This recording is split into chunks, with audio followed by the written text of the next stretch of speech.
faire une vidéo de détection, mais une vidéo entre guillemets historique. Je vais vous faire découvrir le fort de Daumont. C'est une fortification qui a été créée dans les années 1800 pour nous protéger des Prussiens.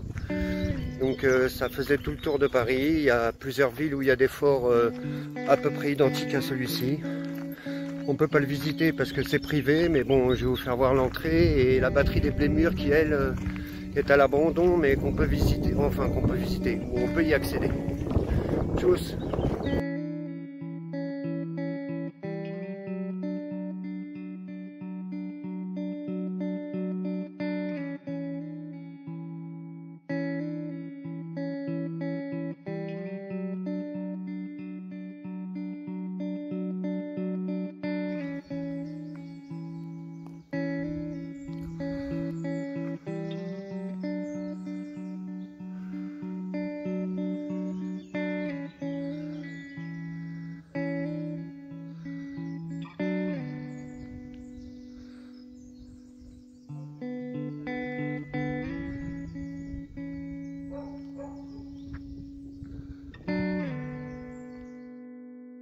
Construit entre 1874 et 1878, principalement avec des meulières de la forêt de Montmorency, le fort de Daumont et la batterie de Blémures qui se trouve à Piscot ont pour objectif la protection de la capitale. Intéressons-nous aujourd'hui plus particulièrement à la batterie des Blémures, mais nous allons raconter un petit morceau d'histoire du fort de Daumont.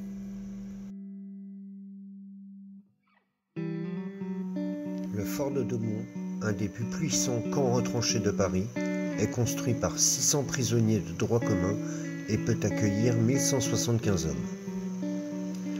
Il doit, avec la batterie de Blémures, interdire la voie ferrée de Beaumont tout en surveillant la plaine de France. Les travaux sont dirigés par le commandant du génie Decoux, qui a sous ses ordres le capitaine Delanne et un certain officier du génie, le lieutenant Joffre. Il s'agit bien de Joseph Jacques Césaire Joffre, 1852-1931, qui deviendra maréchal de France en décembre 1916.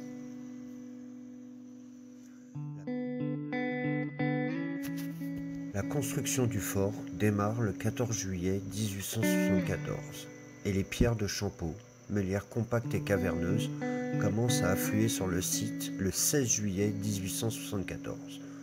De plus, la présence de la briqueterie Marchand, proche du fort, sa production est utilisée lors des travaux. L'adjudicataire des travaux de construction du fort de Daumont, mais également ceux de Montlignon et de Montmorency, est Georges Eugène Villetel, entrepreneur demeurant à Montmorency. La construction de ces ouvrages est facilitée par la mise à disposition du chemin de fer industriel des briqueteries de Champeaux. Notons aussi que c'est en raison de son système de rotation que la tourelle Mougin modèle 1876 du fort de Daumont sera à l'origine de l'affaire Dreyfus.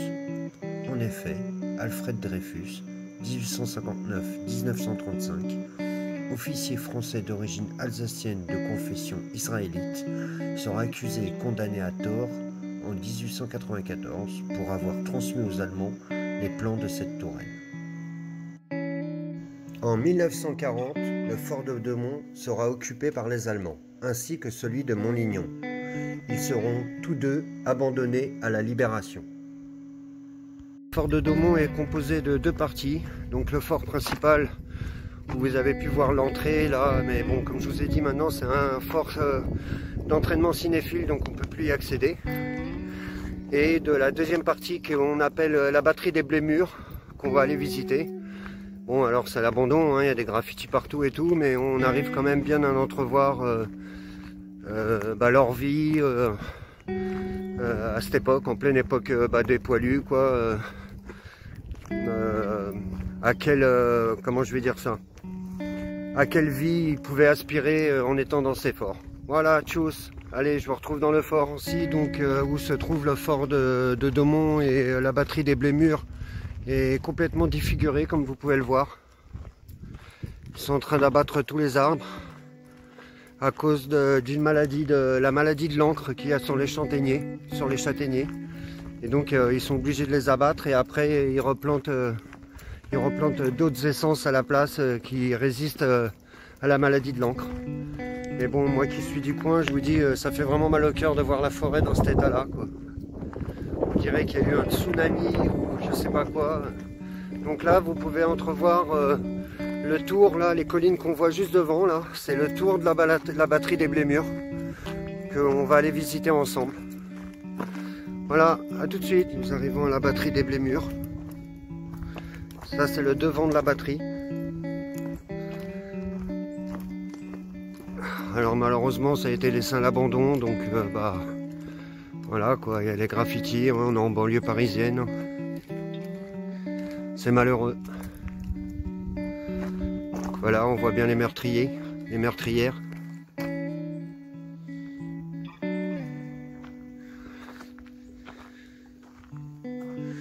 Voilà, je vais vous faire rentrer dans une salle.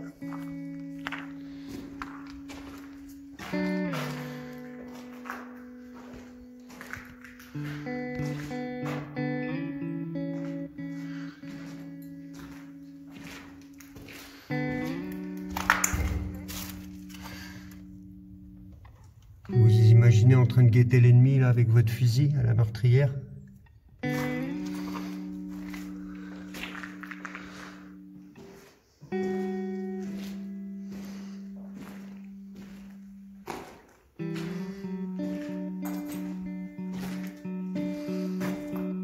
Vous voyez là, on a les 3 salles et après on ira dans la partie principale de la batterie qui est à l'arrière. Là, je vais déjà vous faire visiter ces pièces. Là on devait avoir une cheminée. Vu le noir dessus, il devait avoir un conduit. C'est des briques.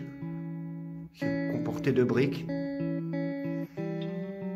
Oui, malheureusement, les mecs qui détruisent tout. C'est notre patrimoine qui part en lambeaux. Regardez-moi ça, c'est pas malheureux.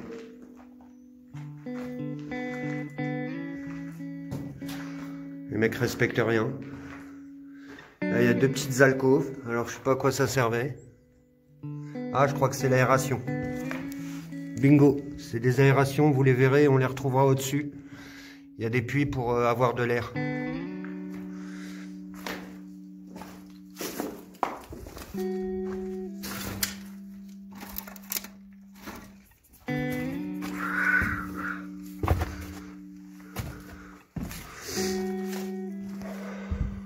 Même configuration que les 2 premières pièces. Bon, bien sûr, là, à l'entrée, il y avait une grosse porte, hein, comme vous pouvez le voir.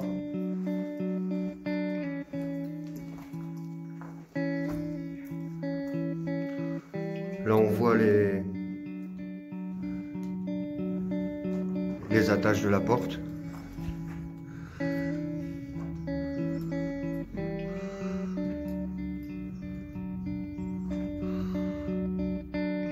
Encore les puits d'air qu'on a retrouvés de l'autre côté.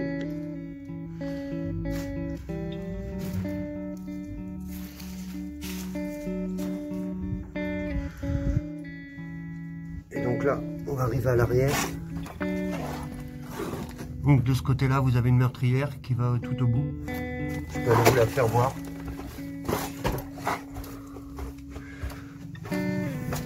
Voilà, c'est une meurtrière qui arrive de ce côté-là.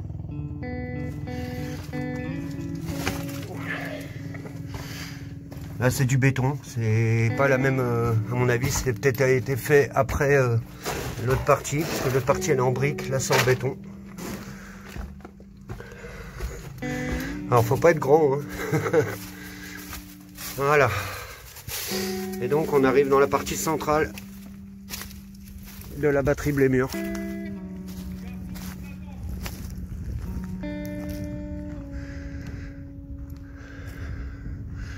Donc là vous avez encore des petites alcôves et encore des restes de portes. Regardez.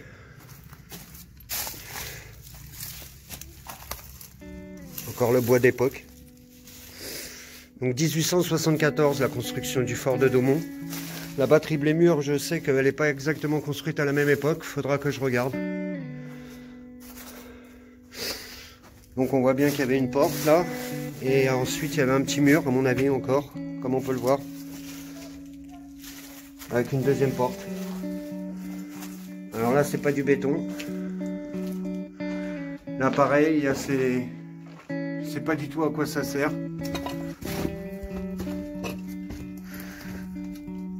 Il y a des grilles au fond pour pas pouvoir passer. J'irai pas m'allonger là-dedans, je vous le dis. C'est dommage qu'il n'y ait jamais eu de fouilles dans le coin, parce qu'à mon avis, ça pourrait être sympa. Mais l'État laisse tout pourrir. Et après, ils vont dire que nous, on est des pilleurs. Voilà, donc ça, c'était la place centrale de la batterie Blémur. Voilà, maintenant, c'est devenu la place centrale de la moto dans le coin. Parce que les mecs, ils s'entraînent à faire du cross ici. C'est un coin pour faire du cross. Donc on va aller voir une deuxième alcôve qui se trouve là. Et ensuite j'irai vous faire voir un puits d'air qui se trouve en hauteur.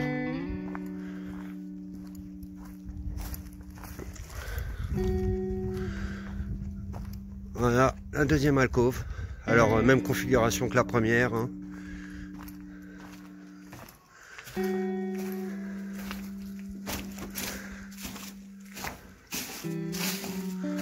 Dommage que c'est laissé à l'abandon, franchement. Voilà le puits d'air qui est là. Normalement, on devrait pouvoir le retrouver d'en haut. Là, il y a une partie en béton, comme on peut le voir. Alors, pour voir si c'est des graffitis d'époque, c'est impossible, tellement qu'il y a des graffitis de contemporains. Il n'y a plus de place pour... Si on avait d'époque, ils ont été recouverts parce qu'on voit plus rien. Malheureusement.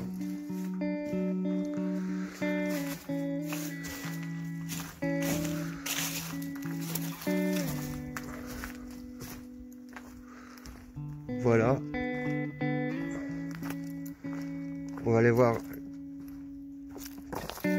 un autre petit coin. Et donc moi depuis que je suis ici, bah, c'est à l'abandon. J'ai toujours connu ça à l'abandon. Voilà, il y a ce petit bout de structure que je sais pas trop à quoi ça sert. Là on voit qu'il y avait une grosse trappe au-dessus. Ah bah ça devait être leur cuve à eau, leur citerne. Oh ouais, je crois que c'est ça, la citerne de flotte.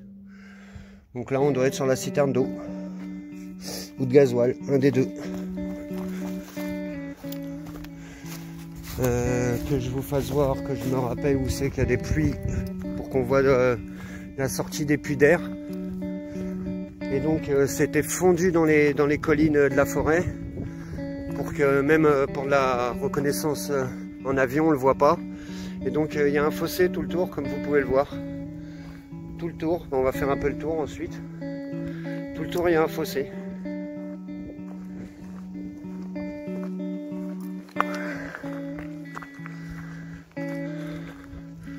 Je vous mettrai des petites photos d'époque du fort de Daumont ainsi que de la batterie Blémur.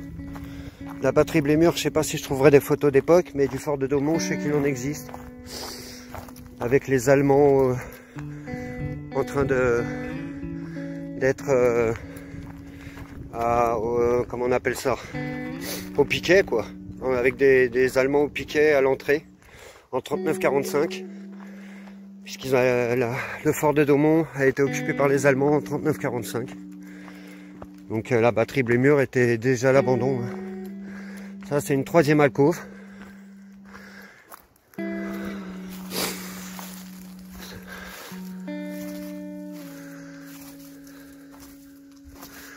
Celle-là n'a pas la même configuration que les autres, comme vous pouvez le voir.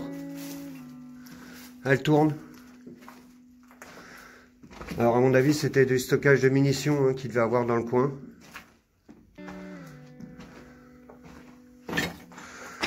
Après à voir. Puits d'air comme les autres endroits. Je sais pas si vous voyez bien, parce que c'est assez sombre. Il fait bien frais en tout cas. Aujourd'hui il fait chaud.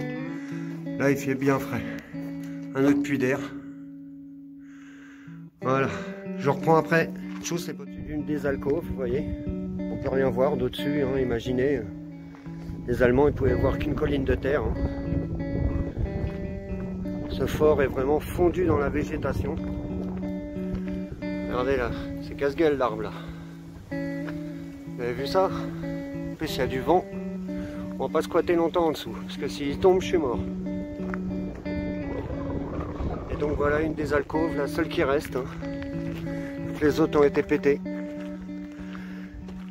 Voilà.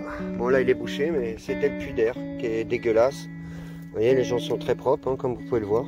Et voilà, ça c'était une des alcôves qui leur fournissait donc l'air aux soldats à l'intérieur du fort. Voilà. Je vous ai dit tout à l'heure, vous voyez, il y a un fossé tout le tour de la batterie. Hein.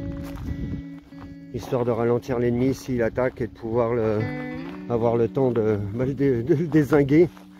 Le temps qu'il descend et qu'il remonte, il a le temps de se prendre une balle 20 fois. Hein. Là, je vais aller vous faire voir maintenant les fortifications du fort de Daumont à proprement parler, qui est beaucoup plus élaboré que la batterie. Puisque la batterie, c'était, on va dire, l'avant-poste du fort. Avec, il y avait un gros canon. Je ne saurais pas vous dire le millimètre, mais dans la vidéo, vous aurez tous les renseignements, parce que j'aurais fait les recherches. Voilà. J'espère que cette vidéo vous aura plu, qu'elle vous aura pas trop saoulé. Je vous fais découvrir un petit morceau d'histoire qu'il y avait chez moi et qui est à l'abandon et qui, à mon avis, va disparaître. Donc on va faire quelques photos, quelques vidéos. Ça descend.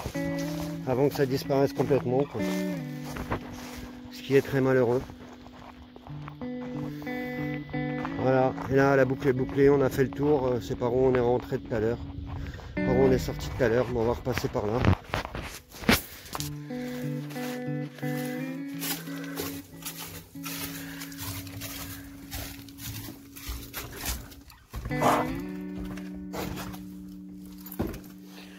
Et voilà. Alors, je retrouve aux fortifications du fort. Fortification des douves du fort de Daumont. Je ne sais pas si vous vous rendez compte. Il y a à peu près un trou de 5-6 mètres. Et en face, je ne sais pas si vous le voyez, il y a un mur de 5-6 mètres pour empêcher aux assaillants de passer, quoi. Donc dans le fort, ils étaient bien protégés. Et ensuite, il y a encore une colline après le mur, à peu près une trentaine de mètres, avec un bon dénivelé. Donc imaginez, surtout que les douves en bas, là, c'est marécageux. Donc les mecs, ils marchent à l'intérieur, là, ils s'enfoncent jusqu'à la taille, quoi. Donc voilà, je vous laisse imaginer quand il fallait attaquer le fort, quoi. Voilà, là on voit bien le mur. Là vous vous rendez compte de la taille du mur avec des meurtrières. Je ne sais pas si vous les voyez. Voilà, il y a des meurtrières. C'est impressionnant, quoi. Bien compte des fortifications. Donc le mur que je vous parle là-haut, là. Ensuite la descente de 5-6 mètres. Le terrain marécageux. Pof, le mur de 5 mètres. Et ensuite la colline. Et là on a un angle. Il y a encore des meurtrières. Voilà, là on les voit bien.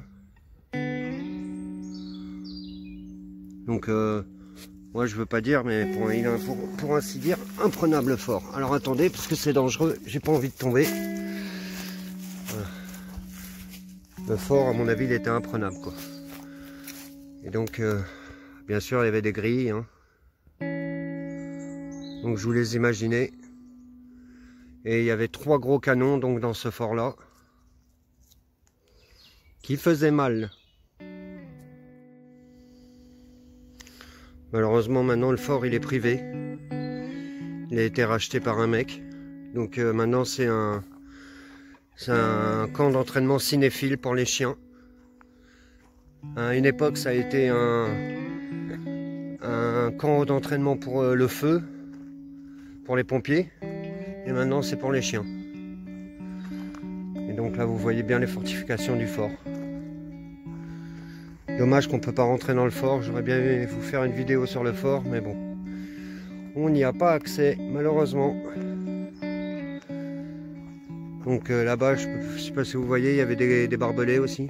Ça va être dur de zoomer. Je ne sais pas si vous verrez les barbelés là.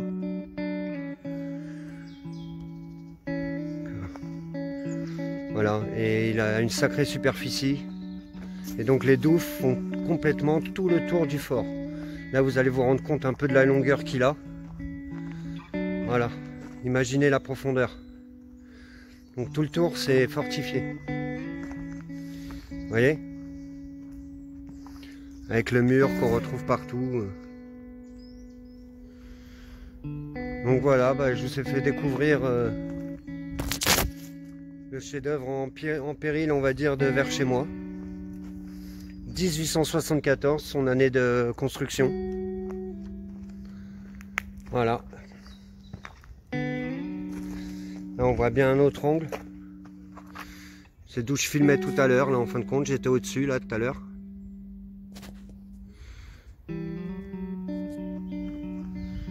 Ouais, malheureusement, c'est très abrupt. C'est pas du tout protégé. Il n'y a pas de grille, il n'y a rien.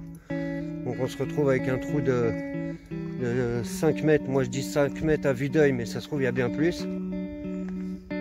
Donc, faut pas tomber, quoi.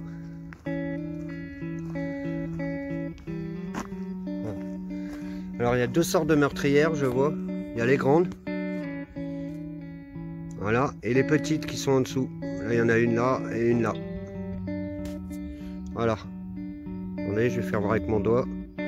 Une petite là et la grande qui est là. Bon voilà, vous avez découvert le fort de Daumont. J'espère que cette vidéo vous aura plu. Que dire? J'ai pris plaisir à la faire en tout cas. J'espère qu'au montage je vais vous faire de belles petites choses.